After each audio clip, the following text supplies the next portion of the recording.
Gabe, good to see you, man. Hey, Rodney, good to see you too. Well, so it was probably so we ended up taking off about a month, right, at the end of the Yeah, year, from this. Um, so you know, Rodney and I did just catch up for about half hour. a half hour. And it goes against the principle of this podcast It for does. sure. We do Well, cold you got all that starts. top secret stuff you're working on, Rodney. You That's right. can't. That's right. We can't put it out there yet. That's right. Oh, you know what we didn't talk about is there was a report on fake fireflies out of Minnesota. Was there really Well, there fake was well, fireflies? actually confirmed real fireflies. So old school light bulbs, as it were. No LEDs out of Minnesota. I had not heard that. Yeah, Yeah. yeah. So that was out of the Ronnie trying to start a conspiracy. Or I shouldn't say conspiracy. Ronnie reporting on facts that For sure. yeah.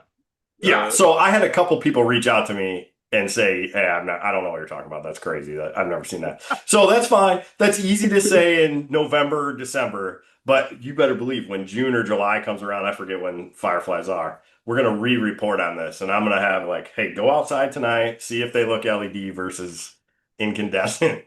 It's a real thing, at least around here. Maybe we'll come up with like a map of where they've switched over and where they haven't, depending on our footprint. maybe.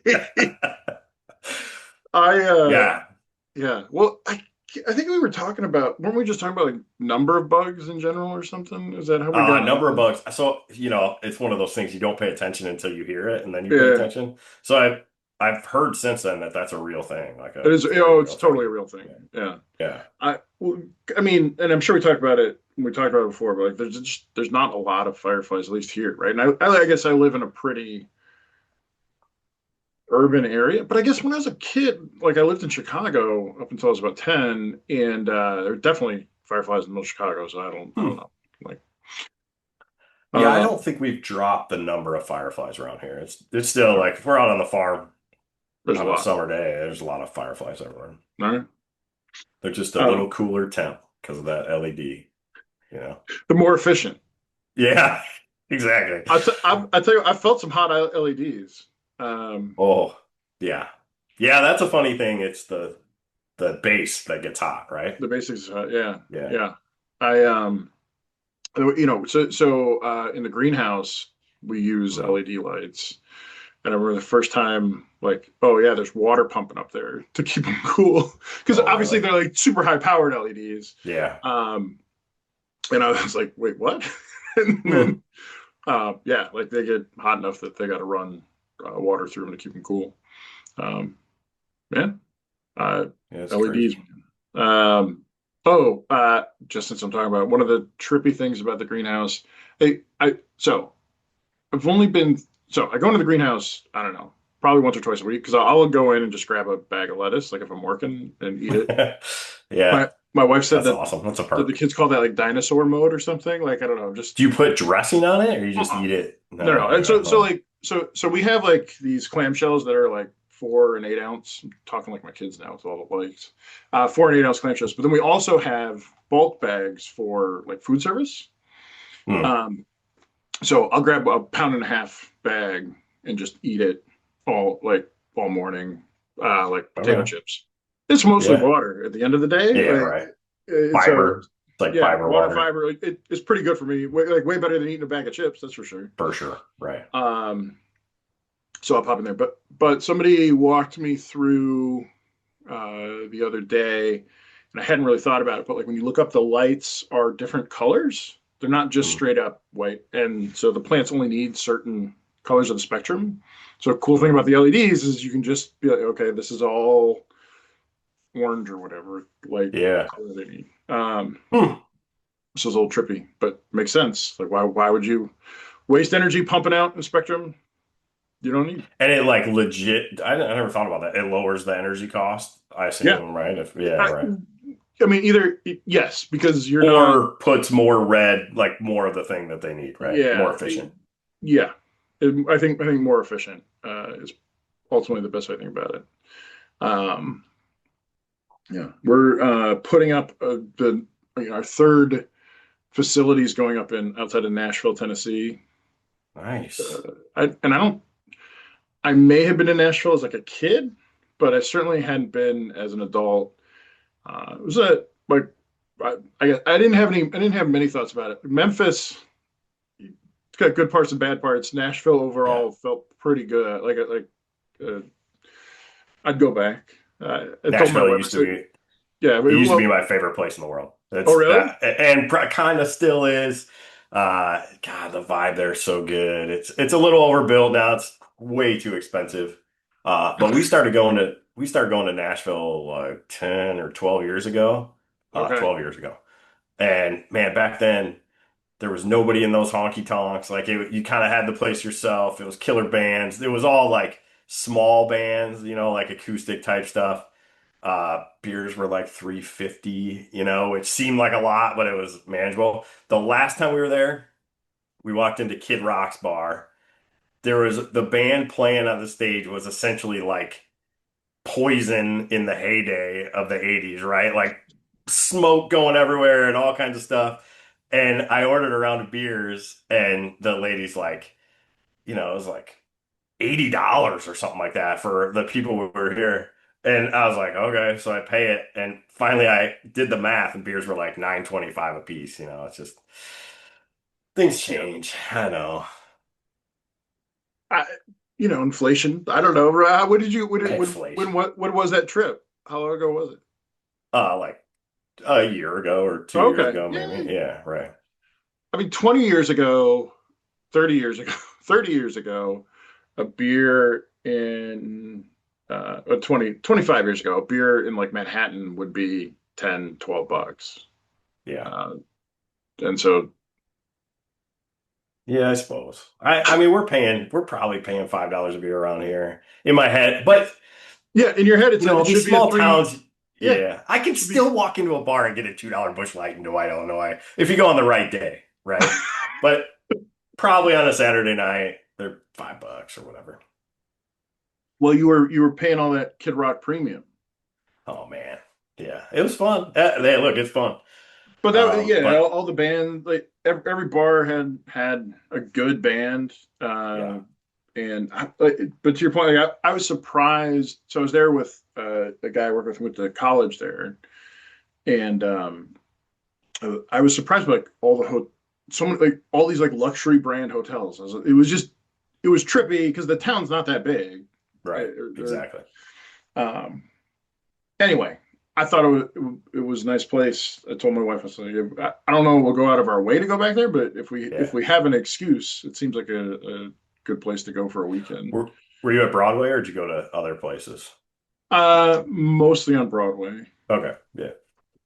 Yeah, so I'm getting older. So our strategy now when we go to Nashville, the ideal trip to Nashville for us is like Tuesday through Thursday during the day, and then we're usually like back at the hotel by 9 o'clock at night. That's my style now. That feels like old Nashville on a Friday, Saturday night. Yeah, I mean, I think if it was by myself, that would certainly be the case. But you go to work and you got all these kids out there, right? Yeah, Like, exactly. Yeah, have no for sure. problem. So Yeah. I years ago, when I was at Cargill Investor Services, so early days as a broker, Yeah. we were as a desk or whatever, we were out, and it was early evening, like 6 or 7 o'clock at night. And the guy that kind of ran everything was there, and he goes, "Hey, do you have a corporate card, right?" I was like, "Yeah." He's like, "Okay, I'm gonna go like expense everything." I was like, "Really? You going? Like this is great." Like I was 22, 23, it was awesome. Like, and he's like, "Yeah, I'm gonna go." Like, Yeah, yeah, right? exactly. Yeah. He's like, you'll get a point where you figure out like probably not the best for me to be hanging out here. I don't think nobody it ends up limiting the fun that people feel like they can have, right? There's Yeah. just a level of whatever. I was like, all right.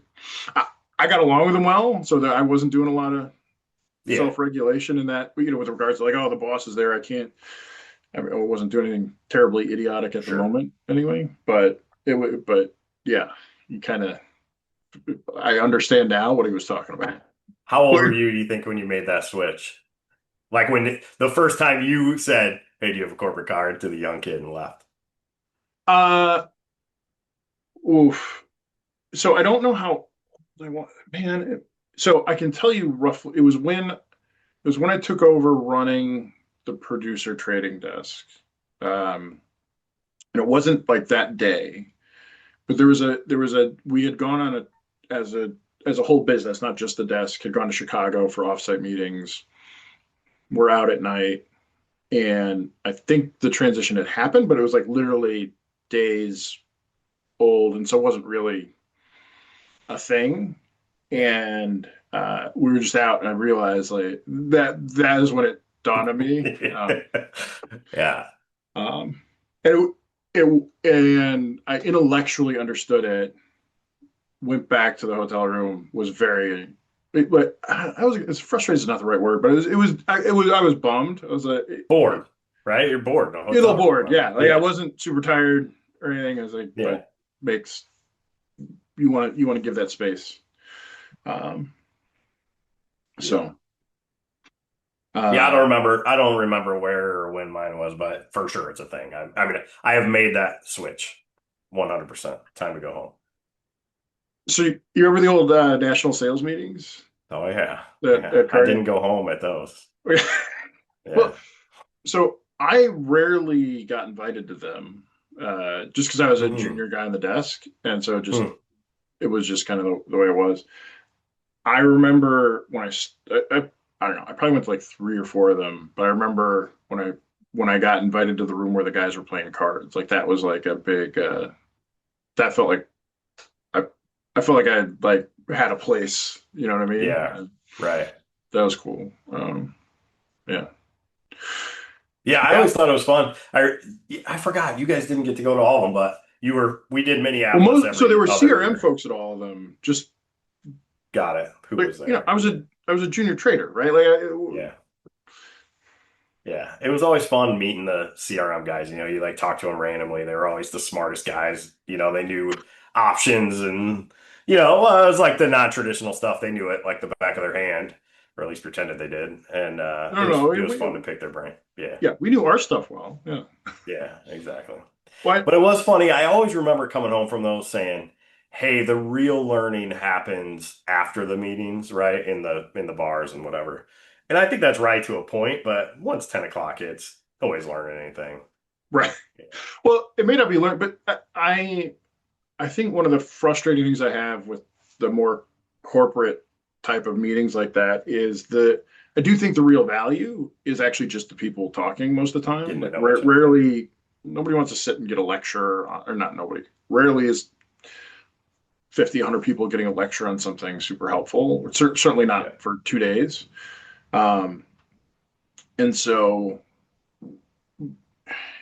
the attitude, I think the challenge is people come back with an attitude, not that you weren't saying this, but I've certainly dealt with people go back and go, well, that could have been an email. Why did we have to go there in Yeah. person? And I think people just don't do a good enough job of explaining, hey, the actual goal here is actually just being together. Like that's the actual Right. purpose, Right. you know, Exactly. and taking that time and being deliberate about it. And that can't be an email. Like that isn't just a meeting. Right. And so I think that's why it feels like afterward. Did we? We're done with the pretend dance of uh, Exactly. making the reason why we're here. Um, so yeah, yeah. But Um, that Nashville trip was work, and it was one of those larger offsites. But I think they did a pretty good job of balancing um, lecture time versus interaction time. was there the guys that showed up late the next morning and were, you know, No, there was none of that. I no. wonder. No, there was. I don't think there. Actually, what's funny? I was probably the latest guy because I happened to be interviewing somebody to Hmm. work at our new facility, and so I was taking advantage of being in town to interview them in person. Got it. So I was probably the last one to show up that morning, Yeah.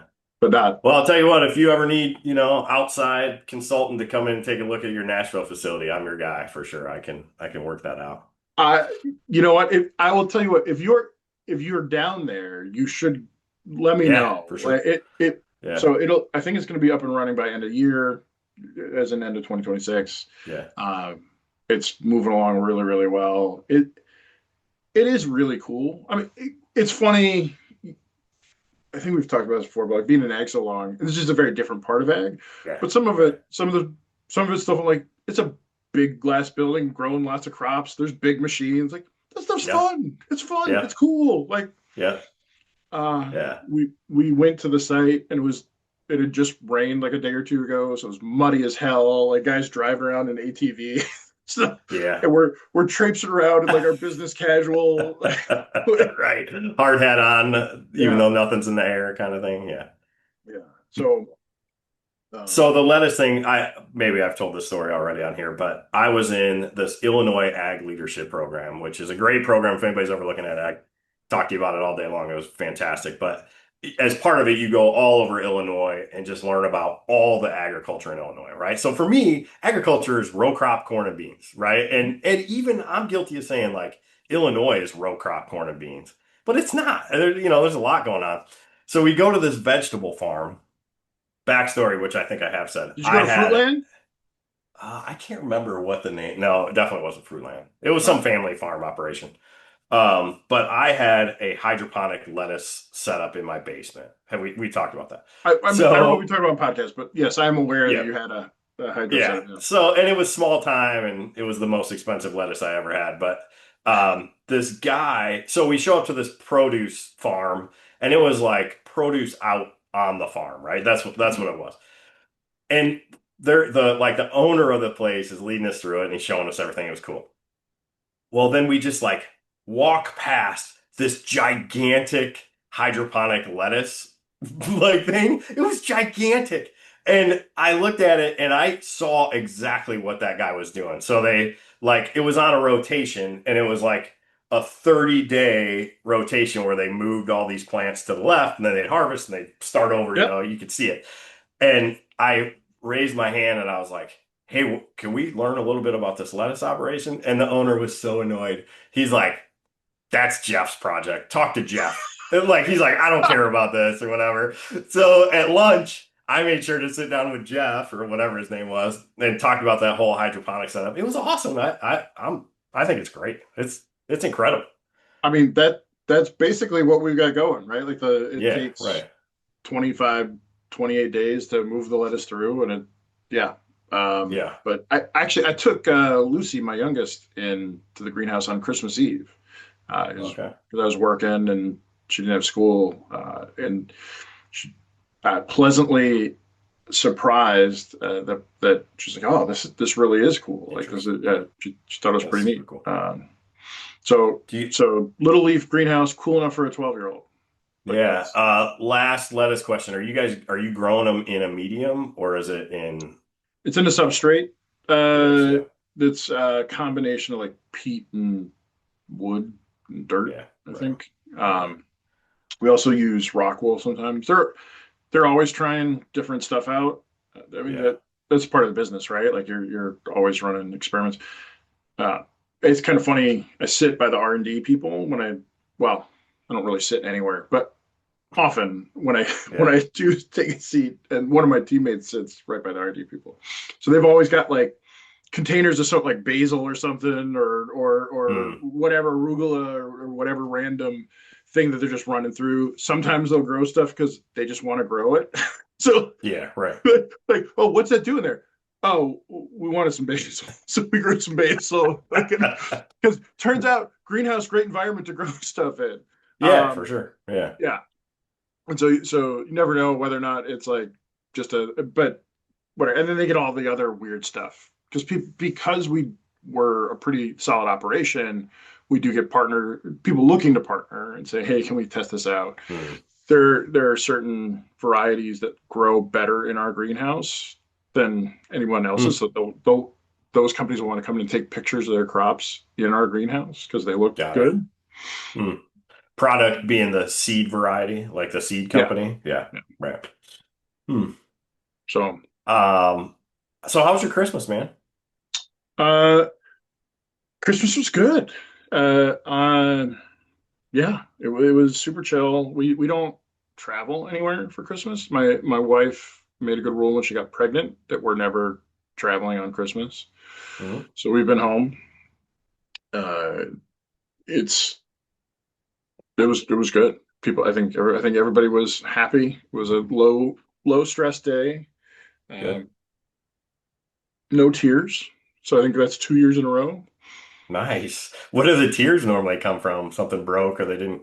Uh, yeah, I got a neighbor who I think frames it real well. Like mandatory fun days are hard, Yeah, they and are. so the kids are littler, but and it could also be, man, I really thought somebody was going to really like this present, and Mm, bummed about that, or uh, yeah, yeah, it wasn't really about whatever the thing was. I think it's just high strung, yeah. come Pressure. down. Yeah. Yeah. How's yours? Good. Pretty similar. Girls are getting older, so the gifts get smaller and like more expensive, More kind of expensive. generally. But yeah, it was good. Fun. Same thing. Very relaxed. So we're a Stranger Things family. I don't know if Okay. you're a Stranger Things family. No, but this was on New Year's Eve, right? Is that Well, so it was Christmas Day. They okay? released like 6 hours of episodes, Oh but wow. and not until 7 p.m. So I was like about nighty night, right? We finished it. We go to her mom's in the afternoon, and we finished up about. I think we got home about 8:30, and no, so it must have been like 3 hours of episodes. So the girls were like, "Ah, we got to watch these 3 hours." We were already an hour late. They had to like stay We're off of already an hour late. Instagram, I'm and not part of the yeah. conversation, Dad. Yeah, Yeah. exactly. And then the New Year's was the finale. So that was a 2 hour finale on New Year's Eve. Same thing. So it was fun, man. Keeping high school kids around on New Year's Eve is not easy, right? They like have other things to do. So we had this set time. It was like 7 to 9:30. We were gonna watch Stranger Things, and then after that, like whatever, right? So kind of scattered after that, but it was good. It'll be interesting to see what happens. We have uh my roommate, one of my roommates from college lives. It's funny. He lives about 3 miles away. It takes about 45 minutes to get there. Crazy. So I see him almost never, 2 or 3 times a year.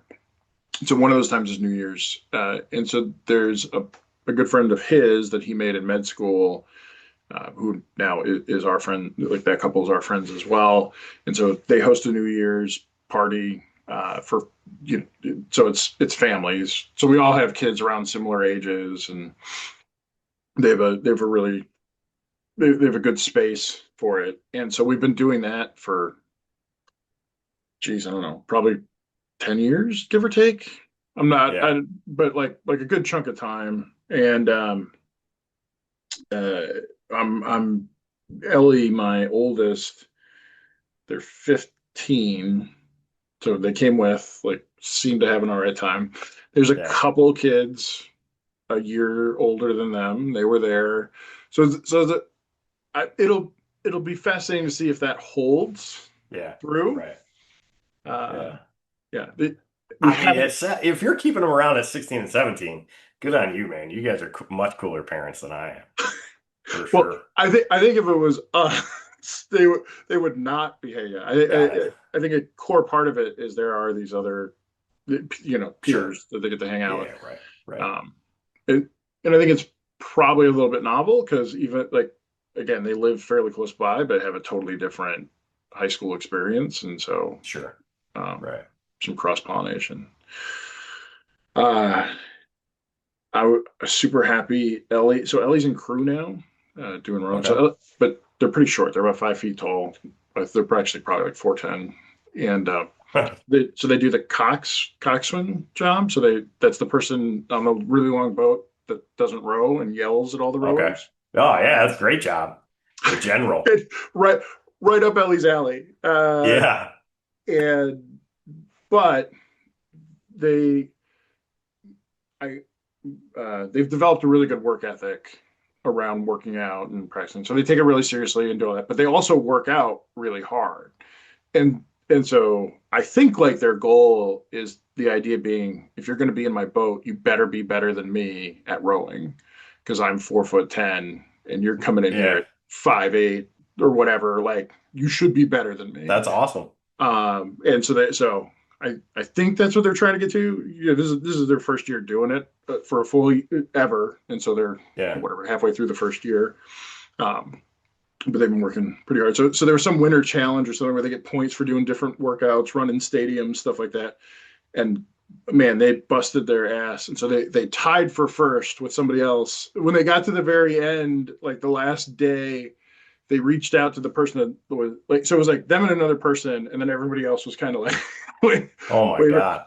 And so they reached out and they're like, hey, how do you feel about like tying? Because it felt like it would be really shitty for either one of them if like, because you don't know what you got to log everything. It Sure. didn't feel like people were gaming things, but you could totally see somebody being like, okay, I whatever, I did this and I entered it in at 11:15 at night. So whatever.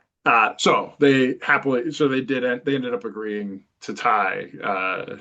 And so, but it was, that was on the last day, right? So Oh like, wow. I, I know part of them was hoping to like get far enough ahead that that wasn't even a thing that needed to be Yeah, right, right. talked about, but that did not happen. But it seems like the other kid must have similarly felt some of that pressure. But so that was fun to see. It's also like a great way for them just to like, they were sitting around, and as opposed to just sitting around, oh, they're doing planks, they're doing Yeah. side crunch, they're doing whatever, like just Yeah. constantly.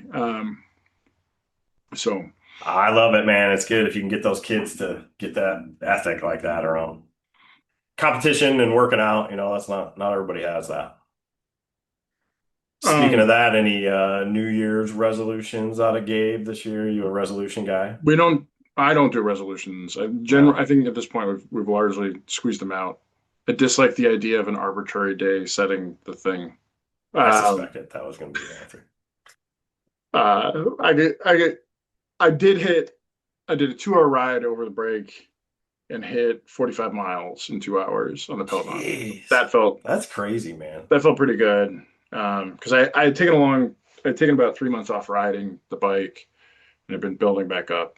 So that that was that felt pretty good. Do you have any New Year's resolutions? No, I'm not a resolution guy either. It's I don't know. It's like this fresh start, so it's fine. And I do end up listening to like New Year's podcasts, right? I always think those are interesting. Mm, But I'm not much for writing, for saying it's. So we own a gym. You know this. I own a gym in town, and everybody always asks me, "Hey, what's membership like on January?" And it yeah. actually is super crazy.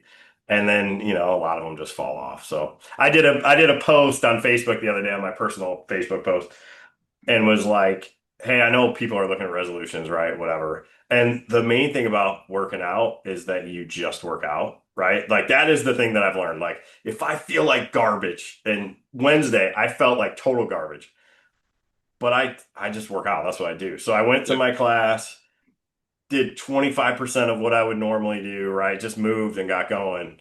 And I think that's the key, right? Just like doing it over and over again. It doesn't matter what you actually do. So, Well, if you feel like crap, if you show up, you end up doing more than you thought you would anyway. exactly. Right. Yeah. Yeah, the best piece of advice I ever got, I read about kind of New Year's resolutions and working out is just make yourself go to the gym for 1 minute, right? Like make Right. yourself walk through the door. You can't work out for 1 minute, right? If you get there Right. for 1 minute, you're going to be there for 10. And that's Right. fine. It's better than Yeah. nothing. Yeah. I mean, unless you're the guys that were in my high school gym who had a huge focus on the curls, they're Oh, like yeah. those guys. Oh, like, No leg day. nonstop curl machines. That's right. Oh That's right. man. Yeah. Uh, yeah. It's showing up and then it's consistency. Well, so you just remove it as it's not a decision, right? It's like, It's oh, not a decision. That's right. You yeah. just go. Yes. Yeah. hmm That is, that's just Yeah. good best practice. Yeah. Yeah. So my workout regimen's Monday, Wednesday, Friday. We have a class, 5 a.m. And I was just thinking the other day, I've been going for like 12 years. And I mean, now it's like on Monday, Wednesday, Friday, I go to work out. It does, somebody will say like, "Hey, do you have class on, New Year's Eve?" It's like, Is it a Is it Monday, Wednesday, Friday? Friday? Yeah, yeah, like that's the thing. So I mean, we do cancel every once in a while, but yeah, that's the ticket. So grain markets, Gabe, it's been fun. It's been an interesting end of the new year. I've I've been, again, it kind of reflecting on the year, that is a thing I kind of do. And a couple of concepts have I've been struggling with a little bit, and I want to talk to you about it because I know you have that background in behavioral economics, right? Like thinking through um, issues. So, you cool if we talk about a couple of Yeah, I topics? mean, I Oh, we guess did we can not talk tee about this up, we by can the talk way. about grain markets. Yeah, yeah. So, one thing that's been weighing on my mind is the difference between discipline and being a moron, right? So the example I have is I have some targets in place for like March corn sales, Hmm. right? And I've come to those targets through some technical analysis, right? That's like it's just pulling some numbers out like, hey, this is my number I want to hit. Okay. So I'm disciplined. I've got that, or orders Got a sell working, ready order to in. go. Yeah. We're good. And we have spent about 3 months bouncing up just a couple cents under my, target. So I guess what I want to ask you is like, how reasonable, how should I be sticking with these targets and saying, hey, this is discipline, or am I actually doing myself a disservice by saying like, look, man, you're within 2 cents, just freaking lock it up and be done. Um, that's funny. That level of nuance is tough. I'll share a piece of data. When I used to be a broker, we had a hedge fund customer who at one of the back then was one of the massive funds, and they were annoying as hell because they'd call up to put in an order and they'd put it on the offer every time, and then they would chase the offer down. So like if the market started falling, they'd lower, lower, lower. And so at one point I was like, dude, what are you doing? Right? We're talking about a tick here, and you're like, Yeah. screw it. He said, and what he told me was, look, we've done the analysis, and it actually turns out if you do it this way every time, net you're better off. Hmm. So yep, we're going to lose money sometimes chasing it down, but like most of the time, if you join the offer, you'll get taken out of the offer, and the net of all those small gains actually outweighs the loss on the bigger moves down. Hmm. So that was helpful. I'll also say I couldn't tell you a time that I put in an order at a price that I decided on and it didn't get taken out at some point. Yeah. Um, I, however, I can tell you 100 times where I put in an order at that level and gotten patient, sold down, and then saw it go back up to my level shortly after Sure. me moving the order. So I'd say if you want to Yeah. make sure the market's going to go up to your price, you should just sell it right now. Yeah, sell the offer. That's a good That's idea. kind of how it goes. I mean, the thing is, yeah. So, like, are you going to feel incredibly frustrated if you pick the level, and it's just missing it? I would say the odds that you've called the top of the market within 2 cents are really low, That's fair. Yeah, that's right? definitely fair. Yeah. Um, and so there's like so given that, like, I think patience is fine.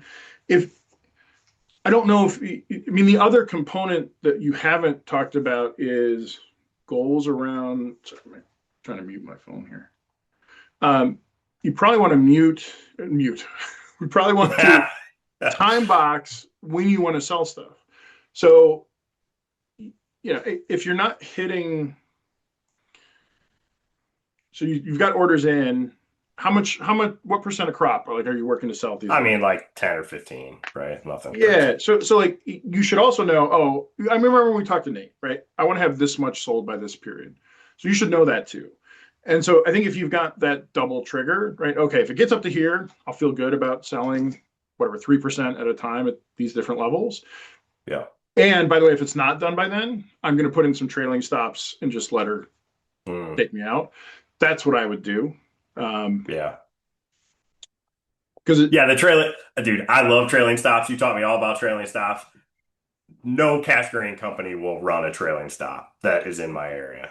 It's we, kind of annoying. hey, we did it Yeah. at CRM. I know you did. I know, and it was great.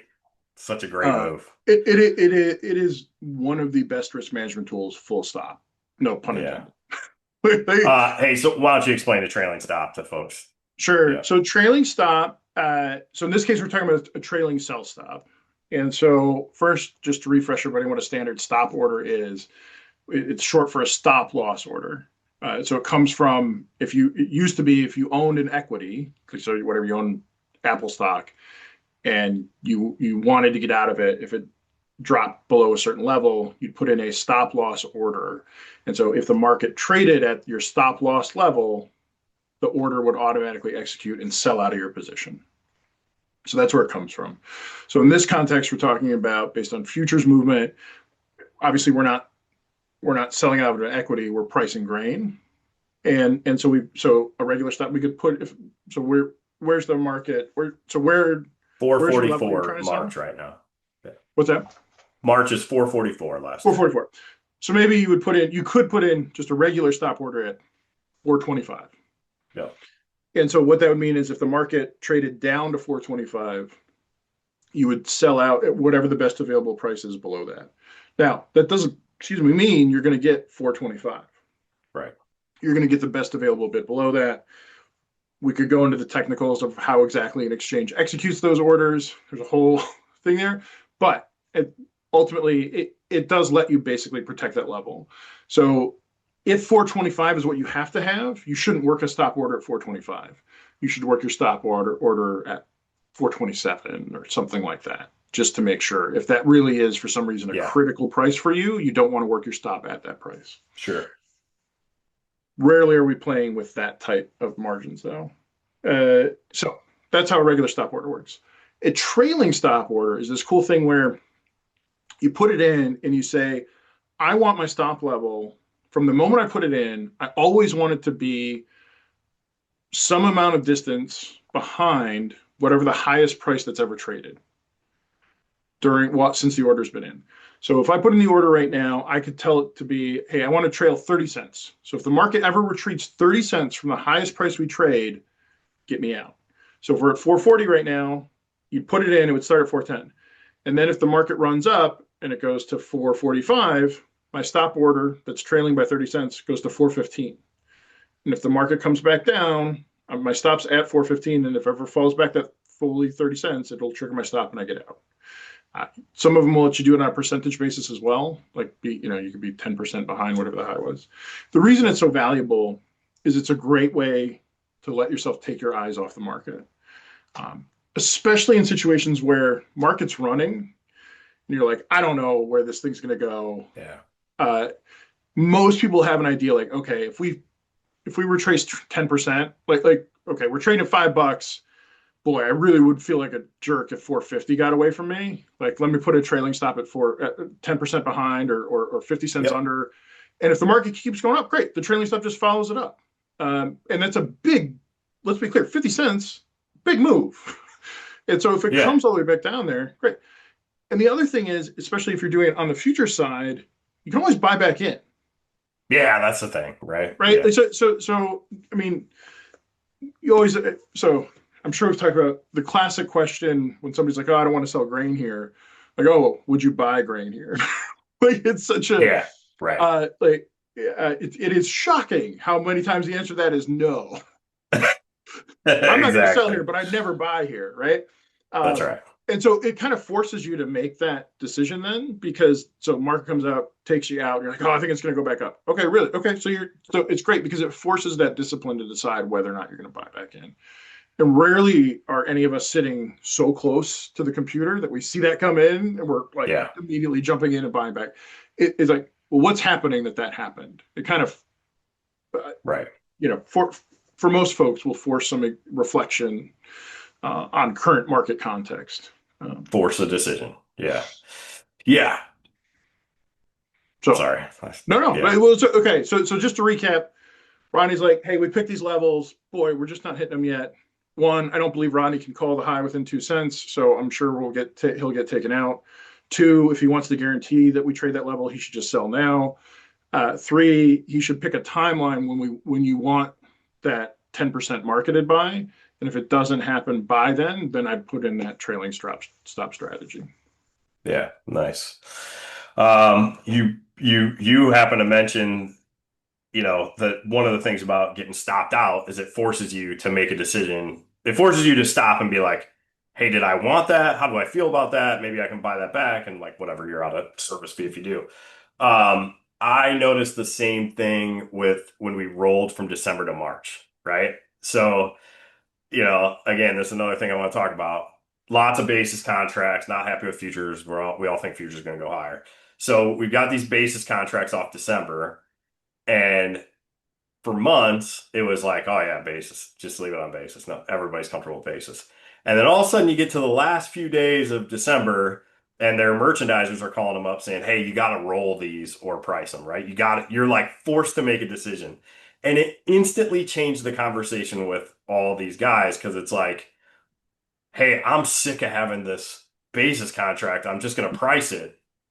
And my reaction to it every time is like, okay, let's pause for a second, right? Like, did something change? Because if something actually changed, for sure, we should price them out. But like, I really want you to think, are you only making this change because you're being forced to make a decision, right? And so the stress, so what I've been telling guys is like, hey, don't let something that has nothing to do with your bias affect your bias, right? You Yeah. follow me? Yeah. You think that's sound advice, or how should we be thinking about that? Well, I think that is certainly sound advice. Don't let something that doesn't have anything to do with your bias affect your bias. I'm trying to like, is there legit anything that does change in that moment though? Like, so obviously they're getting asked the question kind of from a different perspective, Yes. right? So Yeah. they're kind of Right. being forced to think about it a little bit differently. The words that you used were I'm sick of having this basis contract. Yeah. What does that mean?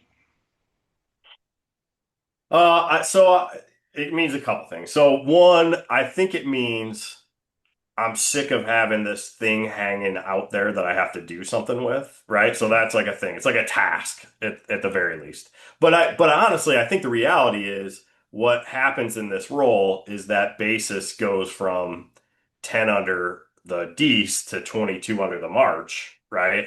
And they look at that 22 under and think, yeah, that's a wide basis or whatever. And I'd love to hear your thoughts on this too. I am of the camp that 22 under March is 10 under D's, and like it's the same number. It doesn't change anything, right? Is that true? Because a lot of people, I have that argument with people.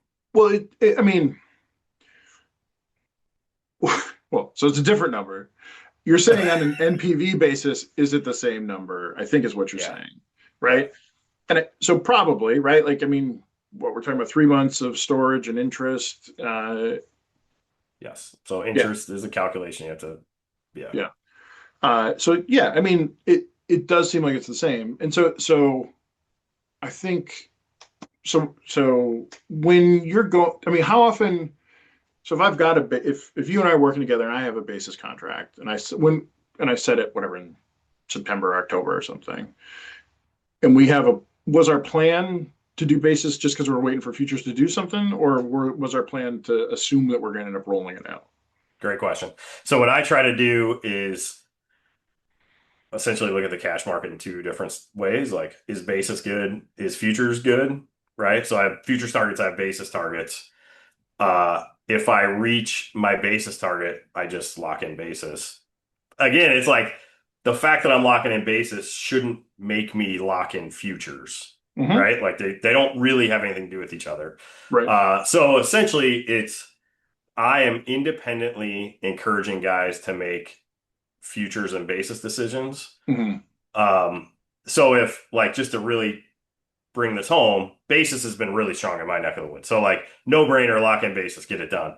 So we've locked in a ton of basis, and if futures reach a target, then okay, we price these basis contracts. But the reality is, if we only did part of the basis that we needed to do, right, and then futures hit my target, I'd be pricing the basis contract, and then anything over and above that, I'd be doing hedge derives or short futures positions, whatever. I'm viewing them as independent. Ultimately, you have to marry them together, right? Okay. I, yeah. Sorry, I'm just trying to think about like it. I guess the other thing is they're getting asked a very different question. So I have a basis contract. Do you want to set futures today? Yeah. It's Right? it's almost like back to your would you buy corn today? Would you buy? Right. Yeah. Right. Yeah. And so I mean it while it definitely feels arbitrary, right? Being on the in your seat, it is because it is. It's an arbitrary moment in time. But at the same time, it's like, okay, now I have to make the decision again. Is Yeah. and making a decision is hard. And so I'm making one decision and then I'm signing up for making at least another decision on top of that. Right. Like that's what you're actually asking me to do, and that response of I don't like this thing hanging out like feels like I don't want to make more decisions about this, and it is Yeah. whatever calculation is happening, right? Whether it's in the animal part or or the human part, Yeah. is going like, yeah, I don't want to make more decisions about this, and it's fine. Yeah. And I would guess that's what it is the prices are fine, especially relative to where they were most of last year. And so Yeah. Yeah. Right. it feels like, okay.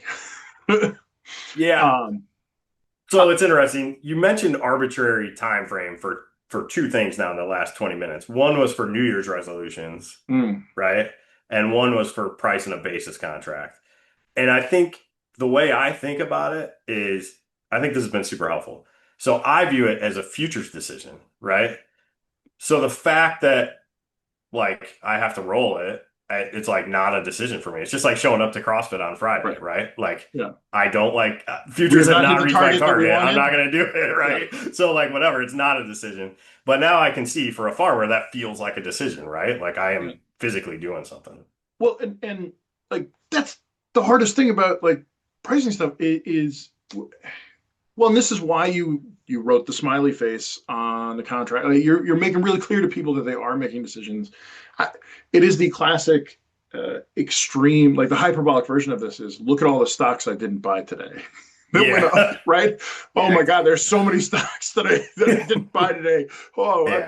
I made like a million terrible decisions today. Yeah, exactly. I missed the Nikkei, I missed on the Yeah. Nasdaq, I missed on the Jones Soda FTSE. was up 400% Yeah, today and I missed it. jeez, Yeah. like so many Yeah. and so, but obviously we do like it's impossible to live like that. Like that's none of Yeah. us function like that. And it is hyperbolic. We're talking about and corn. We're not talking like.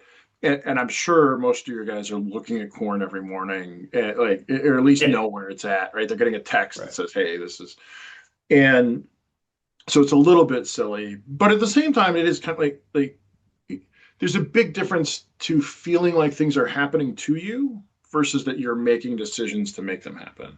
I feel a lot worse when I make a decision that had a result that I feel was negative than when it happened to me. Um, and Yeah. so feel I think, hey, got to roll this or not feels like a thing happening to me. And so I think there's probably some sort of rationalization that's happening. It's like, well, I guess I just have to. I'm just going to do it because it just they made me make They're this like forcing decision right me. Yeah, now. right.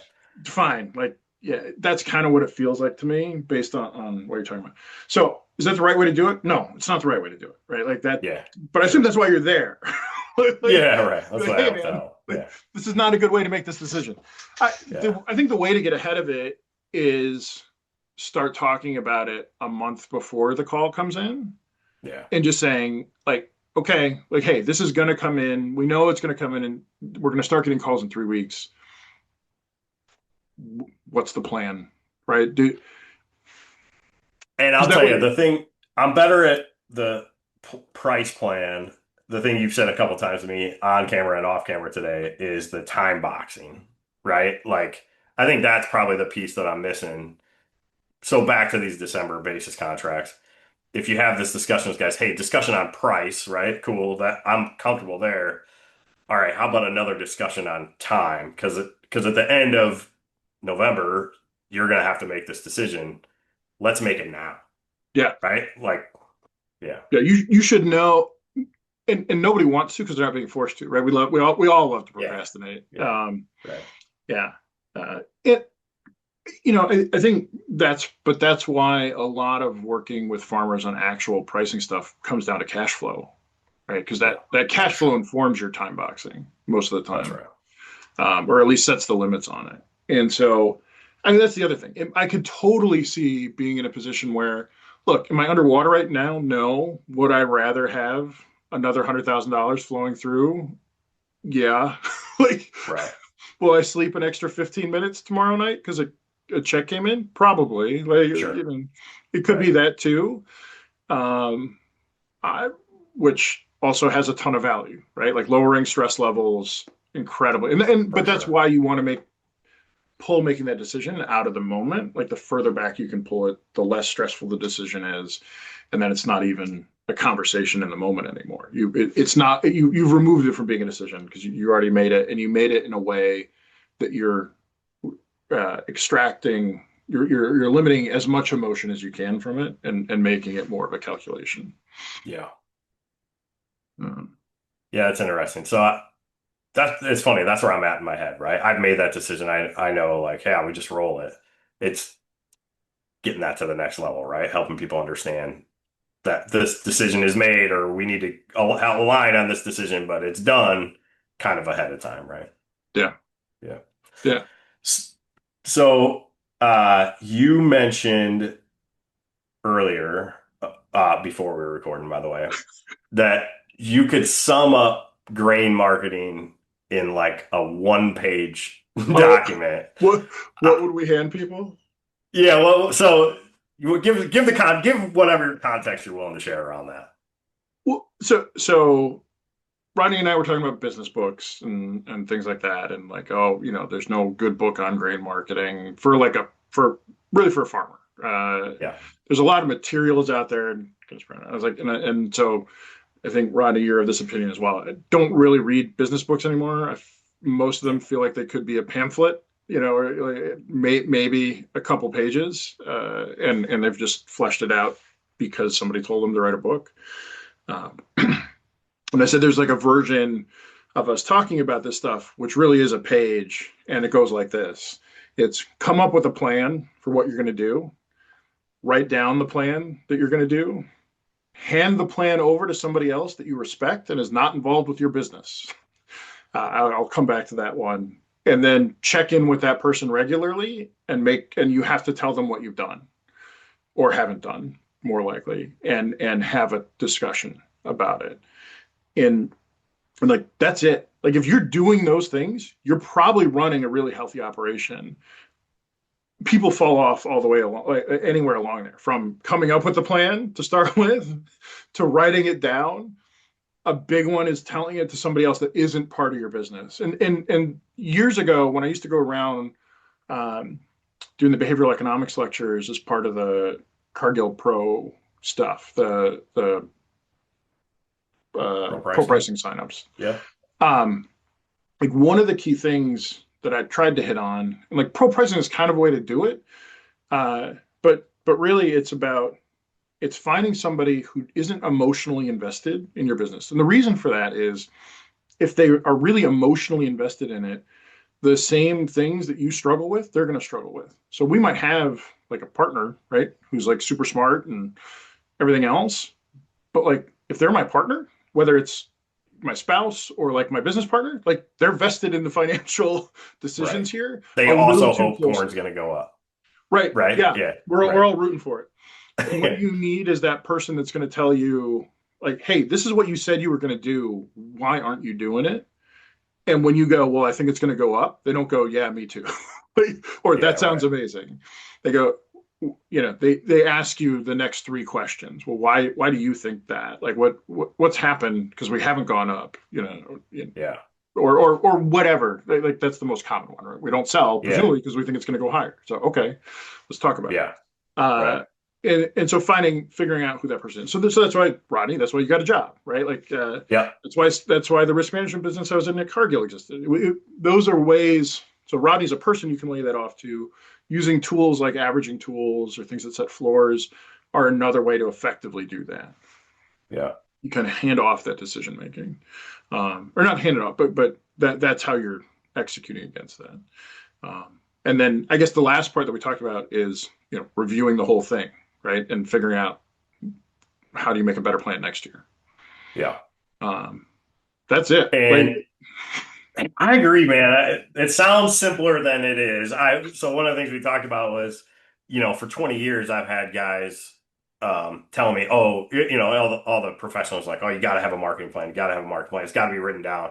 And to this day, I have never actually seen a written down marketing plan for a person or even an example of one, really. Have you seen this? Like, oh yeah, I mean, so I would say, well, so one, I think you probably have marketing plans for guys, whether or not it says marketing plan at the top of them. sure. I- You know, but I've definitely seen people write down things. We heard Nate talk through his, I think, in pretty good detail. Like that's a pretty clear marketing plan. I'm gonna have this much sold by this time frame, and for him it was time boxed, right? So it was I'm gonna be done by here, here, and here, and that's his plan. I don't know if he's got it written down, but kind of at this point he runs a Sure. pretty disciplined process. So, but I wouldn't be surprised if he sat down and wrote it down the first time. Um, Yeah. and so we say write it down. The reason writing it down is important is there's literally there's something that changes in terms of its permanence in your brain when you write it down. It's kind of like you're making a commit. You are making a commitment to do it. Yeah. You've uh, and so that's why that action is important. And writing is literally better than typing it. Um, Fun Hmm. fact. Uh, so, but yeah, so that's an example. Kevin Bauer, who's been on here, Yeah. like, again, his marketing plans that I've seen when he's worked with farmers really focus on the cash flow side. And so it's kind of, it's almost what's your cash flow need?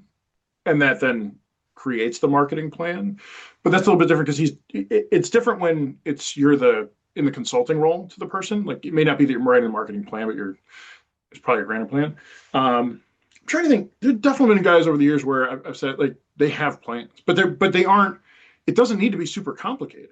Like again, on Nate's side, I'm going to sell. I don't know. I don't remember what his levels are, but whatever. I'm selling 20% a Yeah. year at 5 different times. Okay, Right. great. Like that's a great plan. Um, or I, if I like we just talked about, if I can get these levels by this period, I'm going to do that. And like I think the time boxing is critical piece of the marketing plan. Yeah. Your marketing plan might just be able to sell everything when I harvest it. I don't know if that's the best way to go, but that's at least the plan. Right. And then you can look at it and say, how did that go? Like, should we do something different Well, next the year? other the other thing about that is key to that is handing that plan over to somebody independent of your business, right? Yeah. And that person may be like, "Bruh, have you seen what corn does? Right. In Right. October?" Like, Yeah. maybe not, but Yeah. Well, I think when we were talking off camera, I was talking, as a trader, there's a risk committee. And so you're constantly being questioned on what you're doing, as is appropriate. Like that's the way yeah, that needs to go. And the challenge is, like so many other aspects of being a farmer, like you don't have access to a top tier, like gold standard risk committee that knows how to run, crazy risk analysis and like their entire job is just making sure that like even you're spending all your time on stuff like you don't have access to another team of 30 people who's doing right. a whole bunch of parallel analyses. It's probably easier in the AI world now, Yeah. but like that's yeah. So it's that's what it is. It's not that that person's there to tell you that you're right or wrong. Ultimately, that person's there to ask you the questions to help make sure that you're doing what you actually meant to do. Like what I'll say our angels want us to do, not the devils, right? So the devil's the one that goes, it's gonna go higher, it's gonna go higher. You should move that price up a little bit. Yeah. Yeah. Like, and the angel's gonna tell you, like, hey, you picked your level, like there was a reason you picked it. That's why you got to write it down, because you got to remember the reason you picked that level. And Yeah. so it doesn't mean you should never change a level, but you should go, did the reason change? Did I learn something other than the market's gotten close to my level that Yeah. that makes that reasoning wrong? That's the reason you would change it. And so that's what all of us need in this stuff. And so there's a lot of process around that for like financial planning, right? I can get a financial planner, or these days I can even use just a bot to look at my financial plan and help me understand those things. There's not a lot for grain marketing specifically. Time boxing. That's my problem. That's what I'm struggling with. That's 100%. That's it. Right. Right, That's good. again, I think cash flow ends up helping that out quite a bit. For sure. Yeah. Right. And by the way, I hear you say like you're not going to, but there are plenty of heuristics that I've heard you use, and we all talk about what's my acreage going to be? Probably going to hedge a little bit. Did I buy my inputs? Probably going to price a little bit, right? Is Yeah. it in the ground? Going to price a little bit. Like we do have some natural appropriate criteria, even if cash flow is not the thing. And the reason we use those things is because whether or not we've thought through it, they actually are every single step along the way of those examples. I become more confident that I'm going to have something to sell. Yeah. And so, leaving crop insurance aside and all that math, like at the end of the day, we want to have the crop to sell. And and they also have decisions that are relevant in the price market. Like if the input price is really high, probably crop prices are really high. Good idea to Right. lock some stuff in, because the input prices aren't going to go down if the market falls. Like Yeah. Right.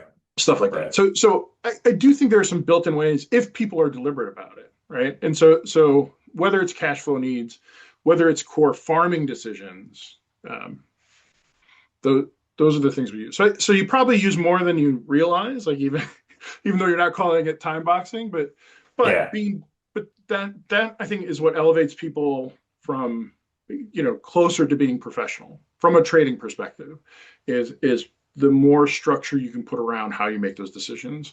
What are your outs? Like when do you have to be out? When do you have to be done? If you Yeah. don't know that, like you're very much in the amateur bucket. Yeah. Yeah. Super helpful. You mentioned the risk team or whatever, Risk risk committee, stand up, risk committee, risk yeah. committee. What's that like being a young trader holding on to a position that you got to defend? Well, so they don't let young traders hold on to position. Got it. Yeah. So I mean it's intimidating, right? So it is it's the best thing to have gone through. It's the best crucible to develop, I think, rigor around developing whatever your own calibration is for when something moves from having been a good idea to not anymore.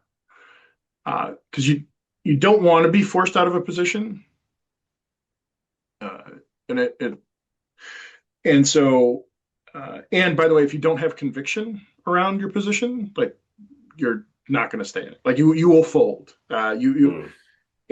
And like everybody knows, there's always reasons not to do a thing. And so figuring out what is your criteria to make a decision, to get in, to take on risk, and then making sure you understand that really thoroughly, and why, and being ready to drop it at a moment's notice if what you thought was wrong. And I think like that is the painful but massive lesson that you learn from being in that environment is you you you cannot hold on to something because you thought it was good. You cannot. The market will just beat the crap out of you. And so Hmm. that's that risk committee's job, right? Is to make sure you're being real about the risk you have on all the time. Hmm. And that, and that is the job as a trader, is that like you're allocating risk. And so you have the luxury of that's it. That's what you're thinking about all day. And even when I was a tier, I'm like, that wasn't the primary job, was creating tools and getting them over to customers. Right. And then actually the positions when I was there was about defense, right? It's because Right. we didn't go, we didn't say, oh, hey, Mr. Farmer, this is a great trade for you to put on because I really like the way the position looks. That never entered our discussion ever. It was, Yeah. what do people need right now? What are they worried about? Okay, here, let's come up with a tool that deals with that. Great. This works for you? Great. Here you go. Oh crap, how do we hedge? Now, like, how do like I? that was Yeah. Right. all right. We sold this thing. Let's figure out how to keep the money that we made on it. And so that was one of the great things. We talked about that. Can't remember if we did it on or off, but the whole helping farmers prosper thing. It was a real thing. It was a real cultural thing that was the driving force in how we looked at things. And so uh, it's just from a feeling okay with yourself perspective, like uh, it, it was a good place to be. Yeah. Um, and so anyway, yeah. So it was about defending positions, not risk seeking. It was risking in a little bit different way. And while the mechanics are the same, it is a little bit different. But you're still making decisions about how to hedge things, and that could totally be wrong because it wasn't back then. We traded some triple fancy widget thing. I couldn't go sell the triple fancy widget to somebody else. Like we were Right. what was called replicating it using the vanilla instruments available on the exchange, which yeah, we're just back in my day walking uphill both ways kind of thing. Oh man. Yeah. On a Far more limited giant thing. spreadsheet, right? That Yeah. This my how software. the world has changed. Yeah. Yeah. Uh, yeah. My default UI is a stack of dense numbers, right? Which is Yeah. terrible for ever. It's just terrible. But that is how I learned to look at the world. So Yeah, dude, that's the default UI for everything grain for whatever reason. I'm not sure that'll ever change. Like every time some piece of ag software comes to me and is looking for feedback, it's like more information on one page, right? Don't give me white space. I don't care about white space. Like I'm not a consumer. I'm I run a business. Yeah. yeah, right. Yeah. That like the dude, the thing that drives me nuts is any of these like softwares where I'm looking at grain contracts, when they show me a card, you know what I'm talking about? A card that represents a contract, Okay. it drives And you me just insane. Like it's like because it takes up my so much space for brain one grain wants, contract. yeah, it Yeah, takes yeah, up yeah. so much space and like why is dollars per bushel right below bushels and below contract number? Like put them on a column, right? So I can make sense of this stuff.